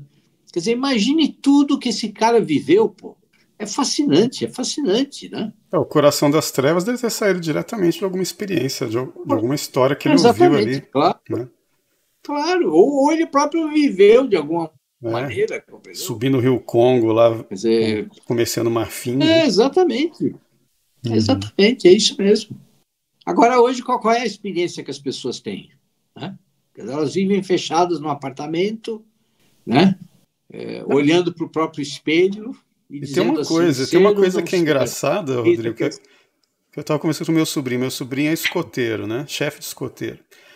E hoje em dia você vai para alguma área de preservação ambiental, aí para um parque nacional, você vê a burocracia para você conseguir entrar, mesmo sendo escoteiro, e tem que ir um pessoal, uns guias vigiando para ver se você não vai fazer alguma coisa. Eu lembro que eu ia com amigos assim fazer excursões, acampamentos, escalar montanha, entrar em caverna, e a gente ficava, por exemplo, no Parque da Chapada dos Veadeiros, né? A gente ficava dias acampando dentro do parque, cada dia num lugar. Hoje você não pode acampar lá mais. Se você entra, você tem que estar com guia, você não pode ficar lá até a noite. O guia, se você entra, vai nadar no lago da cachoeira, ele não pode nadar mais para longe, entendeu? Fica uma coisa assim que você nem uma aventurazinha de acampamento o pessoal consegue ter hoje, entendeu? É impressionante. Fica o estado lá. Agora tem um outro lado também, né? Porque assim, você pega a gente que escreveu bem sobre aventuras marítimas, né? E que nunca nem sequer entrou num navio. Né? É o que o Alexandre estava falando do próprio Homero, né? Talvez. Exatamente, o Homero. Ou então você pega lá o Patrick O'Brian, né? Que escreveu lá como é que é? O Comandante dos Mares, como é que é? Ele tem lá... Eu não sei como é português. E são livros fascinantes, são fascinantes, né? E assim, todo mundo achava que o cara tinha tido experiências de vida náutica. E assim, ele próprio chegou a alimentar essa coisa, não, de que ele tinha, entendeu? Uma experiência, de que ele conhecia. No fim, não conhecia nada. Ele fez uma viagem na vida dele que durou, acho que 20 minutos dentro de um barquinho, quer dizer, e o cara construiu todo um negócio, entendeu? Quer dizer, então, também tem isso, quer dizer, falta imaginação para as pessoas, né? Quer dizer, entende? Quer dizer, as pessoas ficam com medo elas acham que, não, então, bom, para eu escrever sobre uma aventura marítima, eu preciso conhecer, né? A vida náutica, os termos todos, e pelo menos saber dar um nó de marinheiro, né? E a verdade não é essa, quer dizer, a verdade é que você tem que convencer o seu leitor, pô. É isso que você tem que fazer. Tem um escritor alemão... Se você contar a história de uma maneira convincente, acabou, pô. Você já viu que falar daquele escritor alemão que escrevia só histórias do Velho Oeste, mas ele nunca foi nos Estados Unidos? Acho que ele escreveu o Karl May. Não? Karl May. Karl May, né? Não sabia disso, que interessante. Ele tem uma escritor série, favorito do Hitler. Do Hitler, escritor favorito do Hitler. Escrevia histórias do Velho Oeste. Imagina? E nunca foi para os Estados Unidos, né? Muito estranho. Tá vendo só? Tá vendo? E aquele a Marca Vermelha da Coragem, né? Que é sobre a Guerra da Secessão também. Ele nunca foi numa batalha, nunca. É um clássico, né? Sobre a guerra. Pois é. Então, tá aí. Porque essa questão da experiência, o que eu imagino é o seguinte, que é como se existisse imagina como é na música, tem dó, ré, mi, fá, sol, lá, si, dó. Imagina que existe experiências que você tem digamos, no microcosmos. Você tem experiências de perda de alguém, de coragem, experiências de medo, não sei o quê, e você simplesmente vai aprendendo as notas. Aí você simplesmente muda de escala quando você vai escrever uma história. Entendeu? A partir dali você consegue imaginar situações mais drásticas ou menos de acordo com o que você viveu, que foi pouco no microcosmos, você simplesmente expande aquelas notas para outras escalas em situações mais abrangentes, né? É o que eu imagino. Não,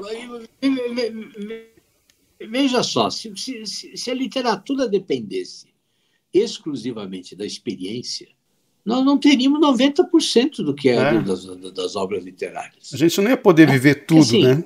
Que todos vivem, né? Claro, é uma coisa impossível. Quer dizer, e o pessoal, eu acho que esse é um dos males que a escola realista introduziu, sabe? Essa coisa que você tem que falar daquilo que você viu, daquilo que você testemunhou, né? Daquilo que você presenciou, né? E aí, quer dizer, aí surge essa ideia, então, de que quando você escreve sobre coisas que estão fora da realidade, você não está fazendo ficção propriamente, mas você está fazendo fantasia, né? Quer dizer, é uma coisa muito estranha, né? Porque, então, assim, quer dizer, ficção científica, né? Todos esses livros, esses autores de fantasia e enfim, quer dizer, tudo isso que você faz com toda essa gente. Quer dizer, eles produzem literatura de segunda linha. Pô, você pega um cara como Simenon, por exemplo, o cara é um puta escritor bom, entendeu? E você vai me dizer que o romance policial dele é o quê? Não é subliteratura? Por exemplo, o Rubem Fonseca. Eu gosto do Rubem Fonseca, eu vejo muita gente criticando, mas às vezes eu vejo que ele até previu o estado de violência que o Brasil ia virar, né? E ele foi comissário de polícia, eu acho que durante 1 ou 2 anos só. E ficou o resto do tempo, né? Que já foi o bastante para ele, entendeu? A partir dali, ele já pegou qual era o espírito da coisa, né? Sim. Você veja, o Simenon, por exemplo, ele nunca trabalhou com polícia. Quer dizer, quando você vai ver como é que ele escrevia o romance dele, é uma coisa engraçadíssima. Ele usava uma lista telefônica para pegar os nomes dos caras, pegava um mapa da cidade para saber mais ou menos a posição das coisas, onde a história ia se passar, e depois criava lá um negócio e começava a escrever, pô. Não, e hoje com o Google Street View você pode até descrever as ruas, né, os detalhes. Mas claro, pô. Foi numa rua em Paris, tinha uma coisa escrita na parede, tá? Você viu no Google Street View. Exatamente, E hoje existe essa ideia de que homens não conseguem escrever sobre mulheres, né? Como se Tolstói não escrevesse sobre mulher tão bem quanto qualquer mulher, ou Jane Austen não escrever sobre homens. Você não tem lugar de fala, né? Exatamente. Imagine hoje, né? Vamos supor que o Alexandre Soares Silva lançasse um romance em que o protagonista é um jacaré. Um jacaré urbano que foi descoberto nas tubulações que poluem o Rio Tietê. Né? Ele jamais poderia escrever. Não. Por quê? Como é que ele pode falar em nome do jacaré? Né? Não tem um conto do Dostoiévski, ele certamente assim? Seria processado. Ele seria processado pela Sociedade de Defesa dos Animais. Pô. Imagina. Isso é um negócio que me irrita. Isso é um negócio que me irrita nessa campanha de leia mais mulheres, como se fosse uma coisa normal ler mulher, ou como se tivesse diferença se você está lendo mulher ou homem. Porque a gente cresce lendo mulheres, não é como se elas tivessem surgido só nos últimos 20 anos, né? Elas sempre escreveram nos últimos 20 anos. Não, por exemplo, me perguntaram por que, viu, Alexandre, não sei se aconteceu isso com você, mas me perguntaram por que você não foi na Bienal tal, na Bienal tal. Eu falei, você viu quais eram os temas da Bienal? Um foi racismo e negritude, o outro foi feminismo. Por que eles iriam me chamar, entendeu? Claro. É assim, as bienais agora tem esses temas lindos aí. Eu vou lá para fazer o quê, né? Para mostrar meu conto machista feminista para ser linchado?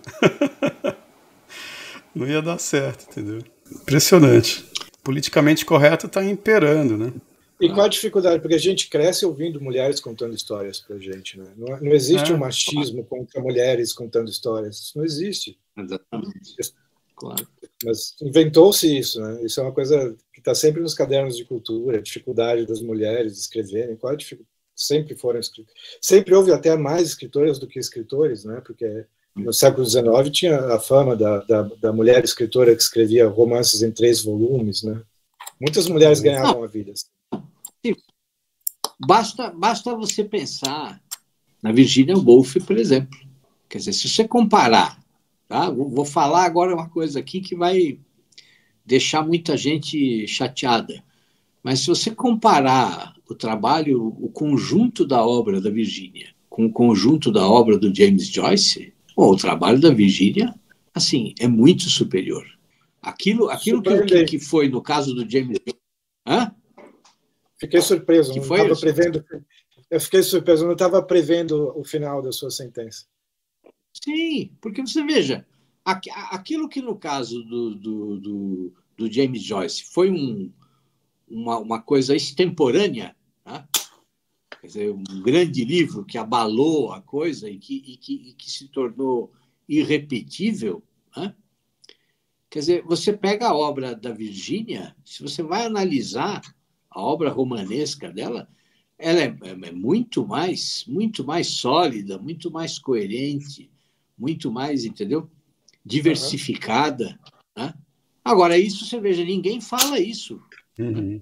Isso daí foi até um atrito, né? Oi? Foi um atrito? Não, eu disse que teve um ligeiro atrito lá na casa da Hilda Hilst, porque o Bruno Tolentino achava, por exemplo, Ulisses uma besteira, né? E a Hilda adorava, do James Joyce, né? Ficou aquele climão. Mediram os bigodes lá, né? Não, eu achei que você ia falar do atrito da Virginia. Não. Da Virginia Woolf. Eu digo do James Joyce. Nos diários dela, porque nos diários dela, ela mete a boca no Joyce. O Eliot apresentou o Joyce para ela, a obra do Joyce, elogiando, né? Dizendo que era um marco na literatura, e nos diários ela fala assim, olha, eu não sei, mas o Eliot, acho que ele está confundindo tudo, ele está meio perdido. Porque assim, esse cara aqui até que é interessante nas primeiras páginas, mas depois aqui fica um saco, pô. Tem várias páginas dela, descendo o cacete. É muito bom, é muito engraçado. Eu ia falar do estilo dela, que ela tem um estilo muito, muito bonito e polido. Sim. Olha, eu acho que assim, as primeiras páginas do Miss Dalloway, assim, eu uso na minha oficina de escrita criativa como um exemplo de leveza de texto, de impregnação, você penetra naquela mulher caminhando pelas ruas em Londres e com as lembranças dela e com os acontecimentos, com as coisas ocorrendo e o Big Ben tocando. E assim, a maneira como ela cria o ritmo daquilo é uma coisa fascinante, fascinante. E assim, ela não precisa inventar nenhuma palavra nova, ela não precisa inventar nenhum neologismo, ela não precisa fazer nenhum gesto ela não precisa ser uma equilibrista, entendeu? Para ficar criando palavras novas e rompendo com a gramática da língua e essas coisas todas, entendeu? E faz um início que é uma coisa envolvente, é um negócio mágico. Você tem a impressão que você está ali dentro daquela história. É uma coisa impressionante. Foi o Martin Amis que disse que o James Joyce era uma espécie de anfitrião que não estava muito interessado no bem-estar das visitas dele. Entra aí, senta aí, pode, né? Essa é boa, que sacanagem. Eu não conhecia, achei ótimo. É isso mesmo. Mas, Alexandre, não é isso que acontece hoje. Você pega os autores, alguns autores, e a impressão que você tem é que assim, o leitor é tratado como um inimigo, pô. Entendeu? Sim. Parece que o cara está dizendo o tempo inteiro, não me leia. Eu não quero que você me leia. Eu não preciso de você. Entendeu? Não quero saber de você. Sai daqui, seu burro, né? É exatamente essa a impressão. Caramba. Eu tenho a impressão também que cada época escolhe um jeito respeitável de escrever, né? Se convenciona. Literatura respeitável é isso aqui. E o escritor brasileiro é muito... As outras literaturas têm pessoas com personalidade forte o suficiente para escapar disso e criar outras coisas. Sim. No Brasil é como se isso não existisse. Todo mundo vai para aquele... E no momento é isso que você está falando, e nos anos 80 era coisas tipo o Rubem Fonseca, né? Nos anos 80, o problema do Rubem Fonseca foi o pessoal que ele influenciou, entendeu? Nossa, viu um monte de gente só escrevendo sobre bandido, sobre crimes terríveis, e aí puxando a sardinha, aí veio aquela coisa da Revolução Cultural, né? O bandido herói, né? Teve muito, que o Rubem Fonseca não fazia isso, né? Mas o pessoal começou, né? Meio inspirado pelos tipos de história policial, com bandido, e começou com esse bandido herói também, tem um monte. Uma vez eu publiquei um texto na revista em 90, quer dizer, quase publiquei, né? Na revista 89 da Rádio Rock, né? Em São Paulo, pediram para mim um conto, né? Aí eu escrevi um conto de uns caras que estão fumando maconha na porta de um festival, de um show de rock, e aí chega um carro da polícia que prende os dois, mas na verdade no final você vai descobrir que era uma pegadinha, entendeu? Que os policiais, na verdade, eles eram de uma canal de televisão fazendo uma pegadinha, só que deu tudo errado porque um tenta fugir, pula e cai do viaduto e morre, entendeu? Tenta fugir do carro. Eu escrevi um conto mais ou menos assim. E aí, de repente, me negaram. Falei, não, a gente arranjou um outro escritor que vai publicar um outro, que é um cara mais famosinho na época, que só escrevia história de bandido também. E a história dele era quase igual à minha. Era a polícia prendendo os maconheiros, só que era de verdade, entendeu? Era a polícia de verdade, tinha todo aquele discurso meio que, coitado dos maconheiros, né? Só estavam só fumando maconha, entendeu? Quando o meu era uma sacanagem, entendeu? Era uma piada o negócio, praticamente, né? Do tipo da tragicomédia acadêmica. Mas esse cara, eu não lembro o nome dele agora, mas ele era um desses que entrou na onda do Rubem Fonseca e teve essa época, né, de só histórias de bandido, né? Ou era bandido ou era drogado, né? Ou era Rubem Fonseca ou era Bukowski. Exatamente. Difícil, é uma loucura, viu? Gente. É difícil. Esse país é difícil. O país é complicado. Mas, assim, pelo menos as pessoas não escrevem mais como José de Alencar, né? Tem uma história do José de Alencar, você chegou a ver isso? A história que o Carlos G. Toconi contou? Não, você viu, Rodrigo? Tem uma crônica do Carlos Heitor Coni, ele citando, acho que os diários, não sei se está nos diários do Humberto de Campos ou Humberto de Campos. Ah, não, foi um médico, mas eu acho que foi Humberto de Campos que escreveu isso. O Carlos Heitor Coni que cita, né? O médico do José de Alencar contou para o Humberto de Campos que o filho do José de Alencar, na verdade, era filho do Machado de Assis. Ah, tem essa história, é verdade. Né? Que o Machado de Assis teve filho com a mulher do cara, né? E que aí o Carlos Heitor Coni meio que especula se saiu daí o Dom Casmurro, né? Ele se imaginando na posição do José de Alencar, entendeu? Porra, mas olha, se foi isso, esse Machado de Assis, porra, que filho da puta, né? Uhum. Quer dizer, o correto, politicamente correto, era ele se colocar como adúltero, porra. Isso é um absurdo. Nós temos que abrir um processo contra o Machado. Uhum. Machado tem que ser excluído de toda a grade curricular de todas as escolas. Vamos tirar o cadáver dele lá como é que ele faz um negócio do mausoléu da academia. Claro. Não brinca, pô. Quer dizer, ele é o adúltero, entendeu? E coloca a pobre da Capitu nessa situação terrível, indecorosa. Imagina. Isso é uma loucura um negócio desse, pô. Esse é o gêmeo mal do Machado de Assis, né? Que ele era signo de Gêmeos, ele devia ter o gêmeo mal dele, né? O Manuel Bandeira tem uma crônica sobre ele que é muito interessante, né? Que ele pegava o bonde e encontrava com o Machado às vezes, né? Ah, é? E o Machado, ele diz assim que o Machado, como é que ele fala? Ele diz assim, não, é um grande escritor, mas nunca vai deixar de ser um monstro. Quer dizer, Machado é um monstro, mas monstro no sentido negativo mesmo, né? O Bandeira achava que o Machado era um cara doentio, era um cara perverso, entendeu? É mesmo? É verdade, sério. Mas dá para entender, né? Dá, claro que dá. Com umas histórias dessas, né? Sim, pô. O cara... Mas, cara, os contos do Machado de Assis são fantásticos, né? Eu acho que estão até acima dos romances dele. Eu leio algumas coisas ali. E ele imitando o Fernão Mendes Pinto, você já viu um conto dele que ele imita o estilo do Fernão Mendes Pinto?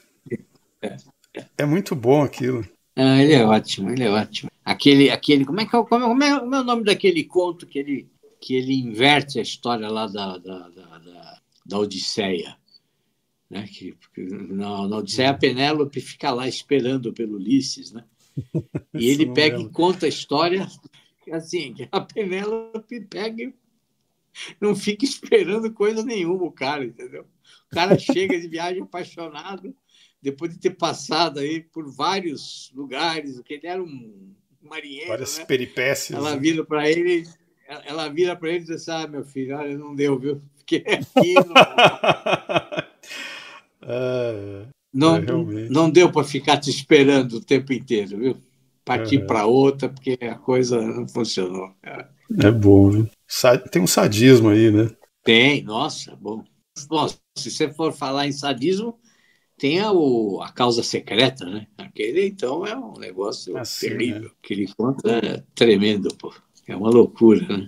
Mas o mais divertido de todos e o mais genial, acho que ainda é Missa do Galo. Né? Quando eu fiz o curso de cinema com Nelson Pereira dos Santos, a gente teve que adaptar esse conto para roteiro, né? E rodar, né? O curta baseado nesse conto. Lá na UNB, isso, né? O Nelson Pereira dos Santos era muito fã do Machado de Assis, né? Ele sempre usava os contos dele nesse curso. Esse conto eu acho excelente, porque assim, o narrador é muito bom, né? Porque assim, quando você chega no final do conto, né? Quer dizer, você vê que assim, ele continua o mesmo idiota que ele era quando criança, né? Ele cria um clima erótico sem ser, né? Sem nada de erótico. Exatamente. Porque assim, o cara já começa a contar a história dizendo assim que ele até hoje não conseguiu entender o que aconteceu naquela noite, né? Aí você vai lendo, aí você fala, porra, mas esse cara, esse narrador é fantástico, porque ele continua um completo idiota, pô. O cara não amadureceu em nada, ele não viveu, a vida dele foi totalmente em vão, né? Quer dizer, não acrescentou nada à experiência dele, é uma coisa... É fascinante, pô, fascinante. Mas o pessoal se preocupa muito com a questão, com aquele jogo, né? Com aquela dança entre a Conceição e o rapaz, né? Aquela coisa. Mas, para mim, o verdadeiro... A coisa genial ali está nesse narrador, né? Quer dizer, o cara cresceu, amadureceu e não entendeu nada da vida, entendeu? Até hoje, está lá contando a história sem ter entendido. Quer dizer, é muito triste, né? É como se você, né? Como é que vocês estão de tempo aí? Porque o Alexandre tem sempre uma coisa marcada aí. Como é que tá, Alexandre? Você é o marcador de tempo. Eu tenho duas coisas. Eu tenho que... Uma, eu bebi água demais, tenho que ir no banheiro. E outra, eu vou jantar agora com a minha mulher, que a comida chegou do iFood. Mas sintam-se à vontade para continuar. Ah, não. Não, mas tá bom. Nós já falamos mais de 2 horas, pô. É, né? Foi, né? Eu não sei. Não foi? Pois é, pô. Tá ótimo. Nós já demos material para falarem mal da gente aí por séculos, pô. É verdade. Vamos tentar conversar mais aí. Porque teve uma fase que todo mundo mudou para o Instagram e eu fiquei lá sozinho tentando conversar, mensagem direta no Facebook e todo mundo sumiu, cara. Que eu fiquei sem usar o Instagram mais de 1 ano, entendeu? Quando eu vi, tá todo mundo lá, né? Não, a gente marca outras conversas. Vai ser um prazer imenso, pô. Bater papo com vocês, ótimo. Beleza. Vamos sim, vai ser legal, vai ser gostoso. A gente pode até fazer uma pauta. Sim. De quais serão as pessoas que nós vamos conduzir para a guilhotina, entendeu? A gente faz como o Alexandre fazia com os generais dele, entendeu? Se não cumprir a função, tá morto, tem que matar o cara. Não, beleza. A gente escolhe 5 autores para falar mal na próxima. Isso, na próxima vez. Nós escolhemos 5, exatamente. 5. É bom porque assim, fica o gesto assim, né, Alexandre? É assim. A gente pode fazer assim, com a mão, né? E eu quero fazer questão. Assim. E a gente tem que fazer questão de participar, Alexandre, para a gente não ser um desses 5 aí, né? Claro, isso é fundamental. Ou a gente se coloca no meio também. Pode, também. Bem assustador, mas... Não, beleza. Então, Rodrigo, sempre um prazer falar com você. Muito obrigado. Prazer foi tudo meu. E obrigado, Alexandre, de novo, né? Vamos continuar. Obrigado a você. Próximo domingo vai ter mais aí, eu e o Alexandre, a gente vai continuar nas conversas. E, gente, continua vendo aí e até a próxima, viu? Até assim.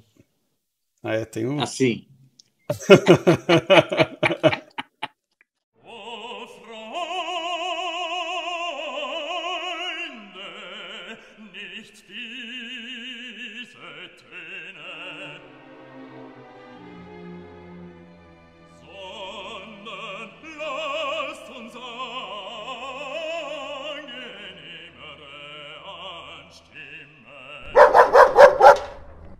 person.